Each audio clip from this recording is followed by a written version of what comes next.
जून का महीना था। दिन भर की झुलसा देने वाली गर्मी के बाद रात का आसमान धीरे धीरे बदलने लगा था। कभी कभी आसमान में बिजली चमकती और एक पल के लिए पूरा जंगल सफेद रोशनी से भर जाता। उसी अंधेरे जंगल के बीच एक बैलगाड़ी धीरे धीरे आगे बढ़ रही थी। बैलगाड़ी को रोहन चला रहा था। उसके बगल में उसका दोस्त सुरेश बैठा था। दोनों अभी अभी पास के गांव भैरवपुर से नाच देखकर लौट रहे थे। अरे सुरेश, आज तो मजा ही आ गया। इतना बड़ा ऑर्केस्ट्रा मैंने पहली बार देखा। वो जो लाल साड़ी वाली नाच रही थी ना, पूरा मैदान बस उसे ही देख रहा था। सुरेश ने हल्की सी मुस्कान दी, लेकिन उसका ध्यान कहीं और था। वह बार बार जंगल की तरफ देख रहा था। हाँ, नाच तो अच्छा था, लेकिन हमें इतनी देर नहीं करनी चाहिए थी। अरे यार, तू हर चीज से डर क्यों जाता है? रात है, जंगल है और बैलगाड़ी की सवारी। इससे बढ़िया रोमांच और क्या होगा? रोमांच नहीं है ये रास्ता भैरवपुर के जंगल से गुजरता है और इस जंगल के बारे में तू नहीं जानता। मेरे दादाजी कहा करते थे, इस रास्ते पर रात के समय परिंदा भी पर नहीं मारता। तेरे दादाजी के जमाने में लोग अंधविश्वास में जीते थे। अब वक्त बदल गया है। उसी समय आसमान में जोर से बिजली कड़की। उस चमक में एक पल के लिए पूरा जंगल दिन की तरह चमक उठा और उसी पल दोनों बैल अचानक रुक गए।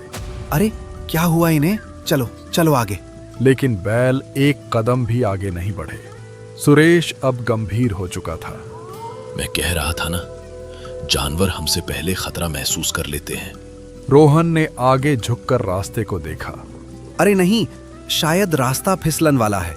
लेकिन तभी बिजली फिर चमकी और इस बार दोनों की नजर रास्ते के किनारे खड़े एक पुराने बरगद के पेड़ पर पड़ी। बरगद के नीचे एक औरत खड़ी थी और बारिश में भीग चुकी थी। वह बिल्कुल स्थिर खड़ी थी, जैसे काफी देर से किसी का इंतजार कर रही हो। रोहन ने धीरे से कहा, इतनी रात में ये यहाँ क्या कर रही है? सुरेश का चेहरा एकदम सख्त हो गया। उसने तुरंत कहा, रोहन, उसकी तरफ मत देख। जल्दी कर रोहन, गाड़ी यहां से आगे बढ़ा। क्यों? वो मुसीबत में लग रही है। जंगल के बीच बारिश की रात कोई लड़की अकेली नहीं खड़ी होती, और अगर खड़ी हो तो वो इंसान नहीं होती। उसी समय वह लड़की बिना कुछ बोले धीरे धीरे उनकी तरफ बढ़ने लगी। उसकी नजर सीधे बैलगाड़ी पर आकर टिक गई और बहुत धीमी आवाज में बोली, सुनिए, क्या आप मुझे अगले गांव तक छोड़ देंगे? बारिश अब तेज होने लगी थी। चारों तरफ सिर्फ बारिश की आवाज थी, लेकिन रोहन अब भी उस लड़की को देख रहा था। उसकी आंखों में अजीब सी चमक थी। फिर वह धीरे से बोला, क्यों नहीं, हम आपको छोड़ देंगे, आप बैठ जाइए। कुछ पल तक वह लड़की चुप खड़ी रही। फिर उसने धीरे धीरे कदम आगे बढ़ाया और बैलगाड़ी की तरफ चलने लगी। उसी समय दोनों बैल जोर से फुफकारे। उनकी आंखें अचानक फैल गईं। रोहन ने रस्सी कस ली। सुरेश की आवाज अब कांप रही थी, रोहन, मैंने कहा था ना, उसे मत बिठा। लेकिन रोहन अब भी लड़की को देख रहा था, जैसे वह उसकी बातों में खो गया हो। कुछ देर तक कोई कुछ नहीं बोला। फिर रोहन ने बैलगाड़ी आगे बढ़ाई। बैल अनिच्छा से धीरे धीरे चलने लगे। बारिश अब और तेज हो गई थी। पेड़ों से पानी धार बनकर गिर रहा था। फिर सुरेश ने धीरे से पूछा, तुम्हारा नाम क्या है? कोई जवाब नहीं आया। सुरेश ने फिर पूछा, तुम अगला गांव सोनपुर से हो क्या? फिर भी कोई जवाब नहीं आया। रोहन ने हंसते हुए कहा, शायद डर गई है बेचारी। लेकिन तभी सुरेश को एक अजीब सी गंध महसूस हुई, जैसे गीली मिट्टी में कुछ सड़ रहा हो। उसने नाक सिकोड़ ली। रोहन, तुझे कोई बदबू आ रही है? नहीं, कौन सी बदबू? सुरेश अब और बेचैन हो गया। उसी पल बिजली चमकी। उस एक पल की रोशनी में सुरेश की नजर पीछे गई। उसे लगा जैसे लड़की के पैर अजीब ढंग से मुड़े हुए हों। रोहन, मुझे ठीक नहीं लग रहा। उसके पैर कुछ अजीब लगे। अरे तू फिर शुरू हो गया। बारिश में सब कुछ अजीब लगता है। तभी सुरेश को अपने दादाजी की एक बात याद आई। कुछ चीजें ऐसी होती हैं जो इंसान की तरह दिखती जरूर हैं, लेकिन वे इंसान नहीं होती। पर सुरेश और कुछ नहीं बोला, क्योंकि उसके पास कोई सबूत नहीं था। बैलगाड़ी धीरे धीरे आगे बढ़ रही थी। बारिश की बूंदें लगातार गिर रही थीं और चारों तरफ सिर्फ अंधेरा और जंगल था। लेकिन बैल बेचैन हो चुके थे। वे बार बार सिर झटक रहे थे, जैसे उन्हें कुछ दिखाई दे रहा हो जो इंसानों को नहीं दिखता।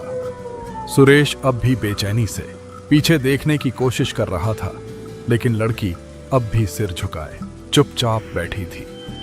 उसने पूरे रास्ते एक भी शब्द नहीं बोला था। अचानक बैलगाड़ी जोर से हिली और अगले ही पल गाड़ी का पहिया गहरे कीचड़ में धंस गया। अरे ये क्या हुआ? मैंने कहा था ना, ये रास्ता ठीक नहीं है। ठीक है, घबराने की जरूरत नहीं है। मैं नीचे उतर कर देखता हूँ। रुक, मैं भी उतरता हूं। लेकिन तभी सुरेश की नजर गाड़ी के पीछे गई और उसका दिल एक पल के लिए रुक गया। बैलगाड़ी का पिछला हिस्सा खाली था। लड़की वहां नहीं थी। रोहन, वो लड़की कहाँ गई? रोहन ने हैरानी से पीछे देखा। गाड़ी सच में खाली थी। रोहन ने आसपास नजर दौड़ाई। बारिश के बीच दूर कहीं वह लड़की दिखाई दी। वह लड़की जंगल की तरफ चल रही थी, जैसे वह धीरे धीरे अंधेरे में समा रही हो। अरे सुनिए, आप कहाँ जा रही है? वो रास्ता जंगल की तरफ जाता है। लेकिन लड़की रुकी नहीं, वह बस आगे बढ़ती रही। रोहन, उसे जाने दे, वापस गाड़ी पर आ जा। ये ठीक नहीं लग रहा। लेकिन रोहन अब भी उसे देख रहा था, जैसे वह किसी अदृश्य खिंचाव में फंस गया हो। शायद डर गई होगी। मैं उसे वापस बुला कर लाता हूँ। सुरेश घबरा गया। नहीं रोहन, जंगल में मत जा। लेकिन रोहन उसकी बात सुने बिना जंगल की तरफ बढ़ गया। रोहन उसके पीछे पीछे चलता गया। कांटेदार झाड़ियां उसके कपड़ों को खरोंच रही थीं। पत्थर उसके पैरों में चुभ रहे थे, लेकिन उसे किसी दर्द का एहसास नहीं हो रहा था। हवा अचानक थम गई। जंगल में अजीब सा सन्नाटा छा गया। ना झिंगुरों की आवाज, ना किसी पक्षी की, बस रोहन की भारी सांसें। कुछ देर बाद वह लड़की अचानक रुक गई। वह जगह जंगल के बीच एक पुराने टूटे फूटे कुएं के पास थी। रोहन ने धीरे से कहा, सुनिए, आप यहाँ क्यों रुक गई? चलिए वापस चलते हैं। सुरेश हमारा इंतजार कर रहा होगा। अचानक कुएं के अंदर से बहुत धीमी एक अजीब सी हंसी की आवाज आई, जैसे कोई बहुत गहराई से हंस रहा हो।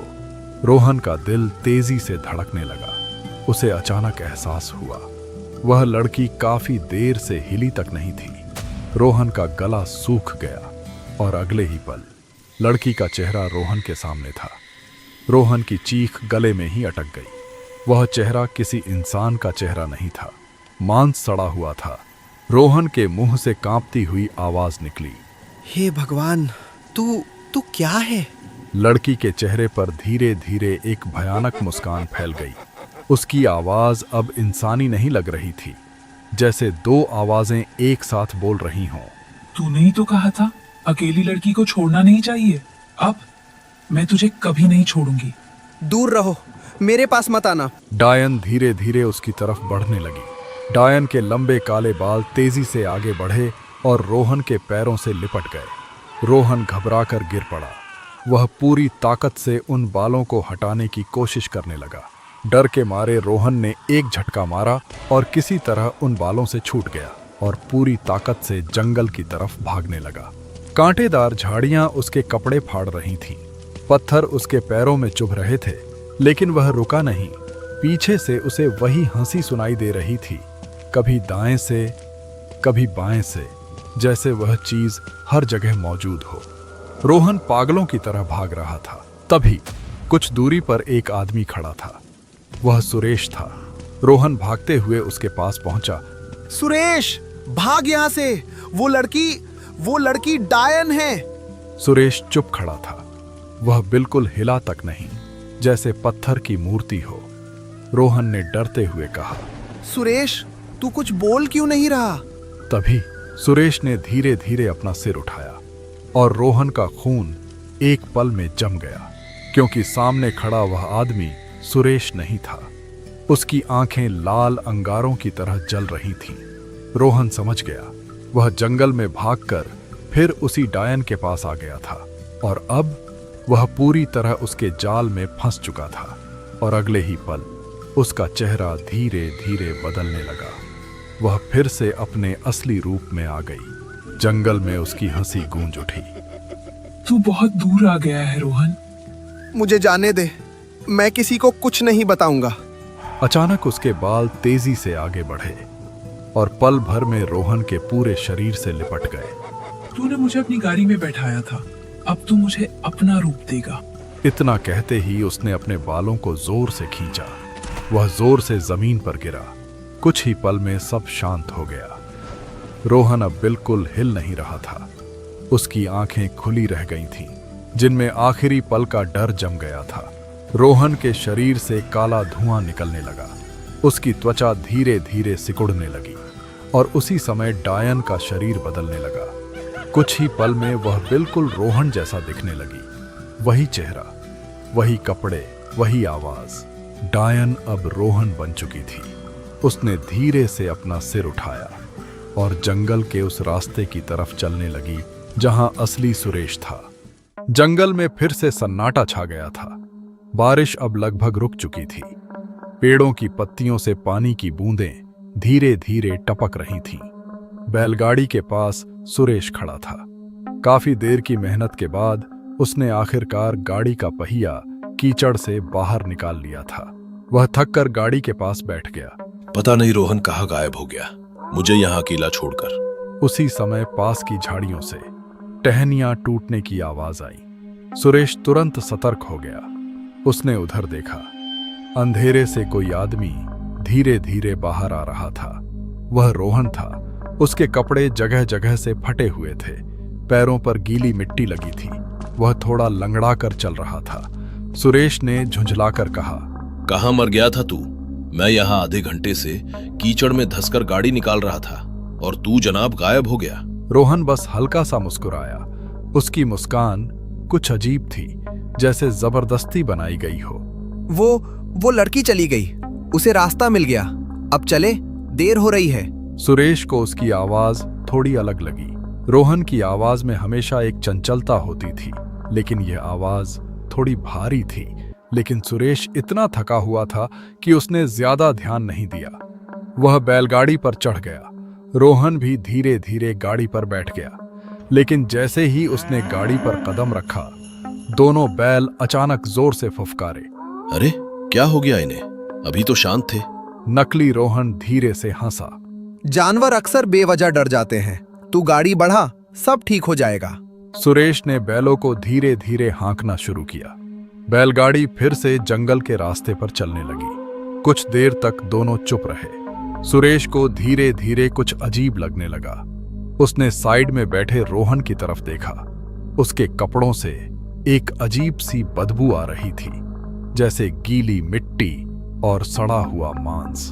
रोहन, तेरे कपड़ों से ये कैसी बदबू आ रही है? शायद जंगल की मिट्टी की होगी। सुरेश चुप हो गया, लेकिन उसके मन में शक का बीज लग चुका था।